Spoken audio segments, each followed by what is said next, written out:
interest in this story of the air crash began with reading about the enthusiasm of a local farmer out at Altnahinch, Eamon McBride. Eamon had been for some time in touch with the local councils to try and get some commemorative function going to remind us all of the air crash of a B17 flying fortress on the 3rd of October 1942 near the summit of Slieveanorra Mt. I had occasion to have a conversation with a close friend, Tommy Murdoch, who told me a story I'd never heard of the air crash at the summit of the mountain. How in 1942 his father, Tommy's father, was the local ambulance driver and boiler man at the Root Hospital, Ballymoney. He received a call on the morning of that date to go out to the mountain where an air crash had occurred, and he had one nurse with him, an ambulance himself and one nurse out to rescue whoever had survived. Turned out the plane had left Gander in Newfoundland at 11 p.m. GMT time the day before, and it had been part of a flight of 7 planes flying to Prestwick to refuel to go on to Cambridgeshire, where they would be based for the rest of the war. 5 of those planes arrived safely at 11:30 at Prestwick Airport, but the other 2 were off course.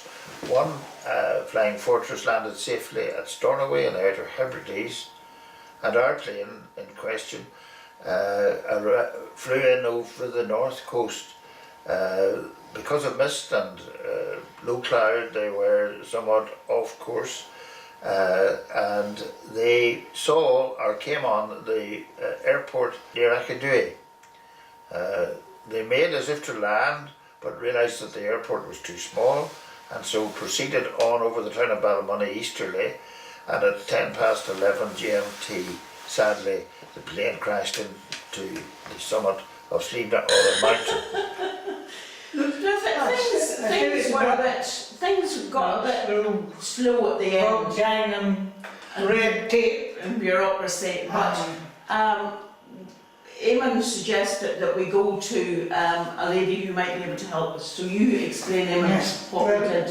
We knew Michelle O'Neill was the minister of the country. She was also over the forestry.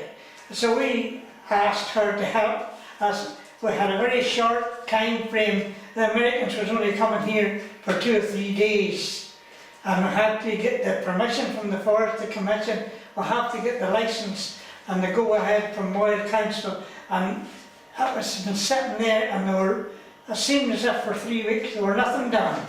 And every time you said somebody, oh, it'll be another week, it'll be another week. And then we asked Michelle, and she got on the phone, and that was it. Within a day? Within a day it was up. And